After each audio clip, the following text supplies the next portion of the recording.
Shalom. I'd like to start off by giving all praise, honor, and glory to Yahweh, Ba'ashem, Yahushai, Ba'ashem, Rakakwadash. Double honors to the apostles and the elders of Great Millstone who rule well, and shalom to sincere, hopeful, elect brothers and sisters listening and learning, and to you brothers preaching and teaching this truth to the four corners of the earth. This is Brother Nathan coming out of the GMS Indianapolis camp. Come back with a video clip talking about the thermonuclear destruction, and we'll get into it and get some precepts and we'll close it out. If a thermonuclear missile landed on us right now in Midtown Manhattan, what would happen? A 1 megaton thermonuclear bomb hits with such a force. First, it's a blinding light. It's 180 million degrees worth of light. It's a pulse. Everything within miles is in a line of sight is set on fire. So you have 1 mile radius of fire. That's 19 football fields of fire. Think about how long that is. Imagine everything in the line of sight catching on fire. So you immediately have this mega fire. And people have seen the nuclear mushroom cloud in Hollywood movies, right? So the stem of the mushroom, Right. that stem is a several 100-mile-an-hour vacuum, okay? I mean, a hurricane is 90 miles an hour. Right. Sucks everything up that has been turned into combusting carbon, basically. People, things, buildings. In a 9-mile radius, everything goes, and you have 30 feet of rubble. The nuclear mushroom cap, this 10, 20, 30-mile wide cap, is what's left of people. That's like debris of humans up there. If anyone launches on the United States, they are going to get the mother lode in response. 1,760 nuclear weapons that we have on ready for launch status. We would unload the whole clip. The whole arsenal. Everybody has a launch on warning capacity, or at least we in Russia do. And so if you launch, we launch. And then we're all dead. Soot blotting out the sun's rays for 8, 9, 10 years. The result is that agriculture fails. You know, you have this incredible freezing world for a decade, and then agriculture fails and people starve to death. 72 minutes from nuclear launch to nuclear winter. And I describe it in great detail, like from Defense Department documents, by the way, like scientific facts about what happens, which should terrify everyone that we actually know such horrors, but we do. We do.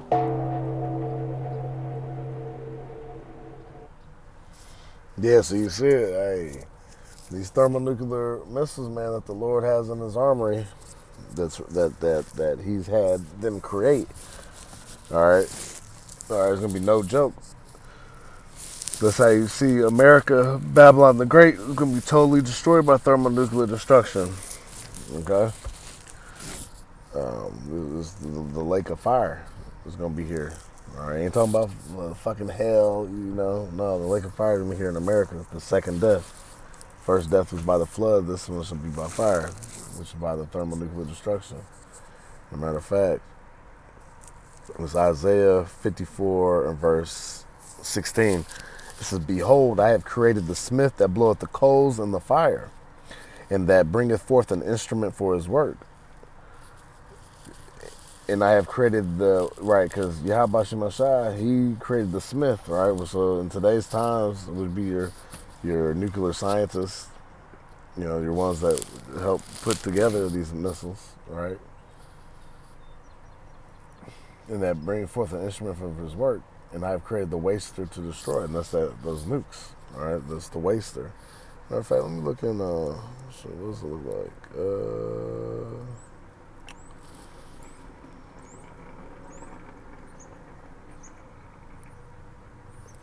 Let's see in the AMP, and it reads,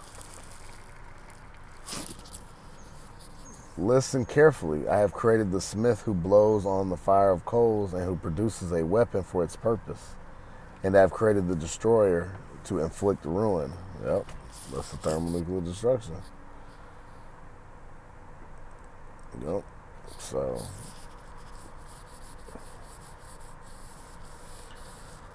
this is NIV. It says, "See, it is I who created the blacksmith who fans the coals into flame and forges a weapon fit for its work.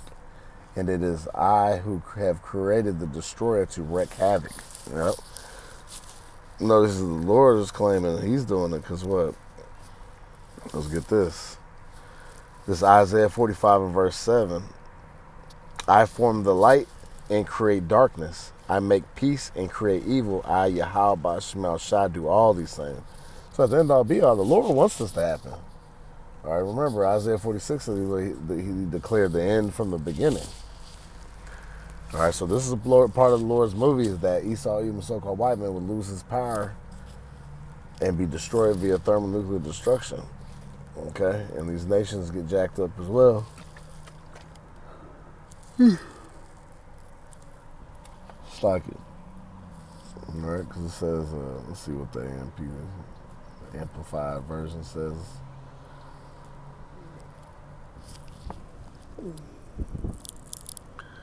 This is Isaiah 45 and verse 7, and the AMP is amplified. It says, "The one forming light and creating darkness, causing peace and creating disaster. I am Yahweh Ba'Shem Shai, who does all these things." Yeah. With NLT, it says, "I create the light and make the darkness. I send good times and bad times. I, Yahweh Ba'Shem Shai, am the one who does these things." See? And the times are getting ready to come, that what? Malachi 4 verse 1. "For behold, the day cometh that shall burn as an oven, and all the proud, yea, and all that do wickedly shall be stubble. And the day that cometh shall burn them up, saith the Lord of hosts, that it shall leave them neither root nor branch." Right. So everything's going to be dissolved. So this current rulership's going to be taken out. That's ran by Esau, even the so-called white man. All right. There's going to be a refreshing. There's going to be because fire gets the impurities out of things. All right, just like the Lord said, He's going to try us as gold in the fire, and that's why we get our afflictions and we go through things on our daily life to get them impurities to make us better and ready. And it makes us battle tested for the days that we're coming into, especially during Jacob's trouble. Persecution coming upon us. These are the things that are on the way. Let's see what the amplified version says on this for Malachi 4 and 1. Let's see what's up here now. It says, "For behold, the day is coming, burning like a furnace, and all the arrogant, proud, self-righteous, haughty, and every evildoer shall be stubble. And the day that is coming shall set them on fire, says the Lord of hosts, so that it will leave them neither root nor branch." Right. And that's what's getting ready to happen. All right, these people are about to be burnt up by thermonuclear destruction. All right. Because they've been in proud, especially when it comes to 2/3 of you so-called Negros, Latinos, and Native Americans. You refuse to serve your power in truth and sincerity. You refuse to rehearse the righteous acts and call upon the true name, Yahweh Shai. All right, so you're going to be done away with, man. All right, so now y'all can stand on y'all wickedness. All right, you loved being part of the alphabet community. All right, you love to mock the Lord. You love to eat the abominations after getting the knowledge on not to. You double down on your wickedness. All right, you scoff the men of the Lord. All right, you try to harm the men of the Lord, rather be physically, financially, mentally, doing things, to get in the way of success. So that ultimately, Yahweh Ba'Shem Shai is getting ready, like I said, dissolve these people, especially the most proud, Esau, even the so-called white man that's currently in position of power. Because like it says, Job 9:24, it says what he has given the earth into the hands of the wicked. In Malachi 1 and 4, this is right here, we'll bring it out real quick. Malachi 1 verse 4 says, "Whereas Edom saith, we are impoverished, but we will return and build the desolate places. Thus said the Lord of hosts, they shall build, but I will throw down, and they shall call them the border of wickedness, and the people against whom Yahweh Ba'Shem Shai hath indignation forever." Yep. So he's against Esau, the so-called white men. They are the border wicked. They are the wicked. All right. They are the physical counterpart of the spiritual demon Satan. All right. They are that serpent in the garden. All right. They're the deceiver. And they've deceived the whole world to make them think that they're the people of the Lord.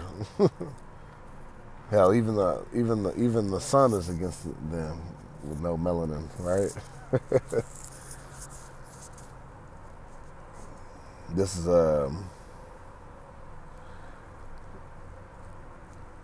2 Peter chapter 3 and verse 10. It says, "But the day of the Lord will come as a thief in the night, in the which the heavens shall pass." Right, how's it coming like a thief in the night? These people aren't prepared. They're not ready. Here it is. We're in the midst of World War III. We're at the beginning of sorrows. All right, with all these things coming down the pipeline across the four corners of the earth, the earthquakes in diverse places, the uproars of the people. But you simple 2/3 of you Negros, Latinos, and Native Americans, man, still trying to build at this place, still trying to get a piece of the pie. When the table has fell over and the pie done hit the floor and then smashed all over the place, and Jake's still like, well, let me still get a little sliver. It's still good. Hey, 3-second rule. No, this place is fucking over with, man. Okay, and it's prophesied to be over with, and it's happening. You're seeing the sharp decline. All right, because they peaked. 1969, 1970, all right, to do what they're supposed to do. And it says, in the night, it says, in the which the heavens shall pass away with a great noise, right, with what, this current rulership. All right, this is going to pass around with a great noise. It says, and the elements shall melt with fervent heat. And it says the earth also, see the elements, everything's made up of elements. All right. So that's good. So if you look at your periodic table that you learned in science class, all that's going to be burnt up. All right, and be destroyed. And it says, the earth also and the works that are therein shall be burned up. It says, seeing then that all these things shall be dissolved, what manners of persons ought you to be in all holy conversation and godliness? Right. How should you be conducting yourself in the times knowing that the Lord's getting ready to destroy this place? How should you be acting? Especially like for you women that got men of the Lord but are treating them like shit, or left them here recently. You're gonna sigh and cry in that day because it's gonna be too late. Just like the scriptures say, and then shall they know that a prophet was among them. And that's some of you women, they got men of the Lord, man. All right, so if you got a man of the Lord, hey, treat him with the utmost respect. All right? And then you Jakes, man, all right? You got, like Isaiah 55:6 says, what, seek ye the Lord while he may be found, call upon him while he's near. And how you find the Lord? Through the men of the Lord. All right, because there's about to be a famine of the word. All right, that's next up. All right, and it says, verse 12, looking for and hastening unto the coming day of the Yahweh Shemel Shai, wherein the heavens being on fire shall be dissolved, and the elements shall melt with fervent heat. Nevertheless, we, according to his promise, look for new heavens and new earth, wherein dwelleth righteousness. Right, that's the spirit you got to be in. We're looking for a refreshing. We're looking to be changed and made perfect, and get the new bodies and have the law, statutes, commandments downloaded in our inward parts to where we're perfect, and we'll be as gods again. All right, like it says in Psalms of the 82nd chapter, that don't you know ye are gods? All right, but you shall die like men. Right, roughly paraphrasing, and that's what happened. We lost our status of being gods because we disobeyed Yahweh Shemel Shai. Okay. But like I said, we're looking for we're looking forward to this, the all hell breaking loose. We're looking forward to America being destroyed. All right, we're looking forward to Yahweh Shai reigning. All right, and we pray everywhere of that elect number to be joint heirs with him. Okay, we want to subdue these nations and put them in captivity. All right, let's get that real quick.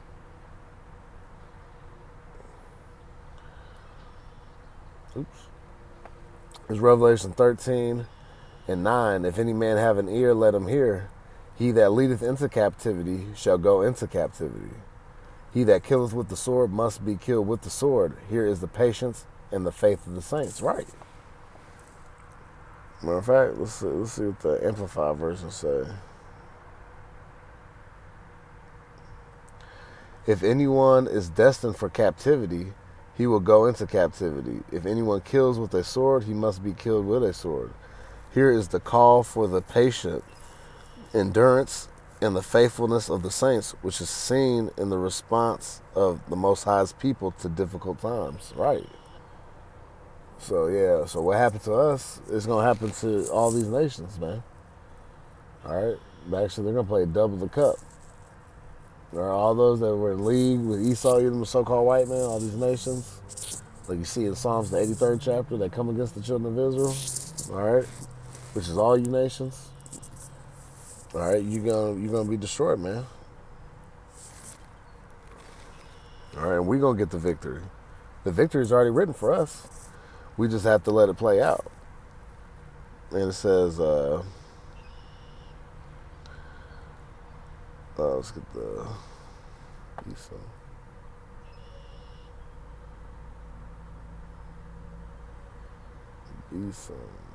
Oh.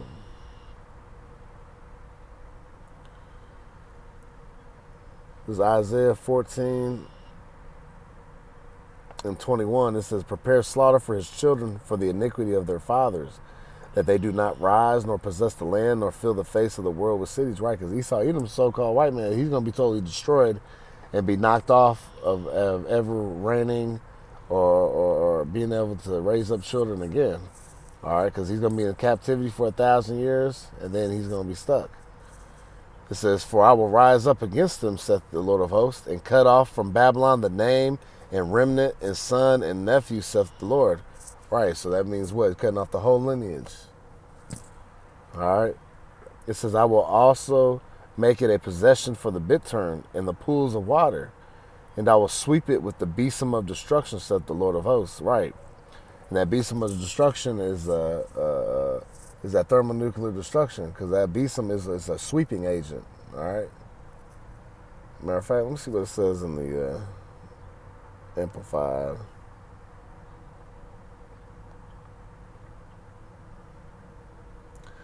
It says, I will also make Babylon a possession of the hedgehog and of swamps of water, and I will sweep it away with the broom of destruction, declares the Lord of hosts. Right. All right. So when we seen in that video, when the nuclear missile goes off and you get that wave that goes with it, that destructive wind. All right. And remember, like it says in Joel, the 2nd chapter, about the missiles not breaking the ranks. So when these missiles, nukes go off, they're going to hit every target perfectly, because the Lord's Spirit going to be with them. Okay? And then ultimately, in the midst of World War III, Yahweh Shai is going to be coming back. And then the missiles going to launch, and they're going to destroy these evildoers, man. All right? Because they walked in great pride. Esau Edom, he's putting himself as the Most High, man. So he's got to be destroyed. All right, and 2/3 of our own people, because they want to follow after Esau Edom. They want to take his micro C hip, and mind you, all the thermonuclear destruction ain't coming to the whole world is under that new world order of the micro C hip, that Revelation 13:16. No man might buy or sell, say that he hath marked. So I don't want to make this too long. So with that, I pray this is edifying to the elect body of the nation of Israel, and I'd like to give all praise, honor, and glory to Yahweh, by Hashem Yahushua, by Hashem Akakwadash. Double honors to the apostles and the elders of Great Millstone, who rule well. Kwam Yasha Allah, Shalom.